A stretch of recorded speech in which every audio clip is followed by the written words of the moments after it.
depends on how that political party is going to carry that out. But if all the women are overlooking that, then it's okay, it's going to continue. And then in that instance, I do not think we can wait for government. So for me, it's a call to civic responsibility as women in those parties first. Let's speak about these things. And then the second issue was whether we considered statistics that got lost. For the statistics that got lost, that's also a very big concern, because that means that there's a lot of undocumented information. Very few things come to light, and that means that there's need for more vigilance as we carry out our work as CSOs, as advocates, as activists. And then the question about whether we included statistics, about men being violated. Our topic is strictly the impact of gendered political violence on women's participation in Kenya's electoral process. And for that reason, we left out all the details in regard to men, but that's a researchable area. Thank you.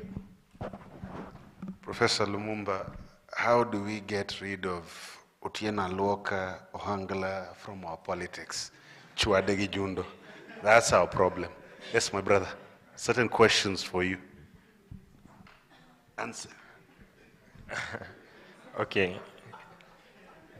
Thank you for the questions. Firstly, my presentation mostly it centered around the electoral systems in Africa, but my major emphasis is that even though Africa is a third world country, that means that their electoral systems have not yet evolved to a certain level like the first world countries. So in regards to how they can improve, I propose that making maybe punishments for electoral malpractice will be risky enough. Like in the case of Moses Wetangula versus Musikari Kombo, the minorities Senate, he was the leader of the minority seat. He lost his election as a result of voter bribery. So if that can be effected in subsequent electoral cycle, then it will help in solving this challenge that we're experiencing. Another point I like to emphasize is in regards to the ban on misuse of public resources. I know no one asked on this question, but I'd like to emphasize in the sense that the accountability should be enhanced in the sense that most politicians misuse public resources so that when they get into power, they enrich themselves by looting into public coffers.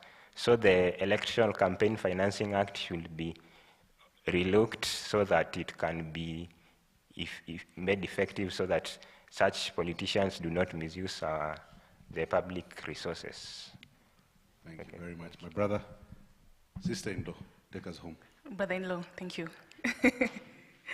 Let me first address the issue about the right to petition that you have raised. Let me just read out exactly what's in the Children Act, Section 28, that every child has the right to peaceably and unarmed to assemble, I don't know why children would have arms, but anyway, demonstrate or present petitions to public authorities and to freely participate in matters affecting children through lawfully established forums, associations, and assemblies at the national and county levels. Basically, what this section is attempting to do is to enhance the right of children to actually present their views. Remember when we were much younger, I mean, if you ever tried to give your opinion anywhere near any elders, you would be killed. But now we're in an era where children are more informed, more opinionated. So this is just adding on to it's empowering children to actually give their views, and even showing them how they can do it in a peaceable, in a peaceful way, unarmed, to assemble, demonstrate, to freely participate. And the freedom to participate in public forums is actually something that children need to know they can do. You know, they can give their opinions in a respectful way, in a peaceful way. They can do that. And that's something that perhaps now we need to emulate, because then I get to the question about how can we then teach them how to resolve all the emotions that we go through, because we go through a lot of emotions and we get highly emotional. It's right there. How do we then teach them how to be peaceful, how to present your opinions? It's just how we do it here. It's how we interact with each other. It's how we conduct ourselves during elections or even around those seasons. Because how I interact with you, who has a different opinion from a different ethnic background, different tribe, how I do that, because they see children imitate what we do. Therefore, to my sister, how can we help them see? It's by what we do. They just simply see what we do and they do it and they imitate it. Is it so bad not to vote? That is such an interesting question. But then I ask, so how, then what then are we left with? How do we elect leaders? Maybe then how do we teach about proper, about democracy? How then will we bring in leaders? Maybe yes, the question, yes, is how, yes, they have a right not to vote, it's true, and we have castigated people previously, and why are you not voting? You will not comment for the next 5 years. But no, yes, you have a right not to vote. But then what is the outcome of that years from now? When somebody else with a different interest for our country comes in and they vote in people whom they're not looking out for our interests because I have exercised my right not to vote, So it's an interesting question, but then it has a lot of implications, yeah? And yes, our children are much brighter than we are. Man, they say things, we will never admit it to them perhaps, but they are quite bright. And perhaps we now need to hear their reasons why they do not want to vote. Maybe some of those reasons are actually the things that we are afraid to express. Yeah, we're afraid to say that, you know what, I don't know, all those things that go through our minds. And finally, to my senior, what am I saying?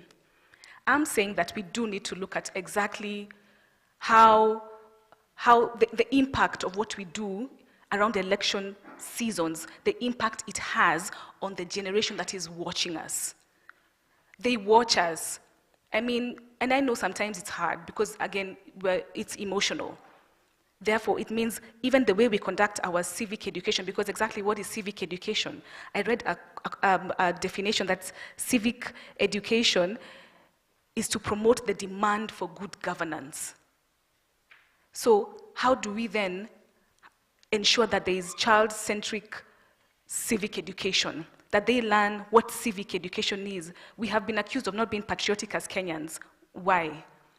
We've been accused of not being nationalists. We don't uphold, we don't like each other much. And even then that it reflects in how we conduct ourselves in society and then during election season. But it's a reflection of all that has happened from when we were children, youth, and now we're adults. Yes. Just one thing that I want to put to everybody here. Argentina, Australia, Austria make voting mandatory. And I believe there are other countries that do so. Is there a case for making voting mandatory? Of course, and of course, Dr. Kuro, you thought about this. Should we make voting mandatory for those who have attained the age of majority? Yes.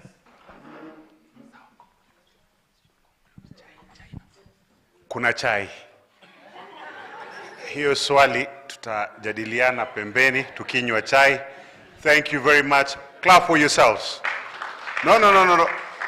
Ile Moi. Dino Mwara, you're from Eldoret, Moi's area. So you leaders.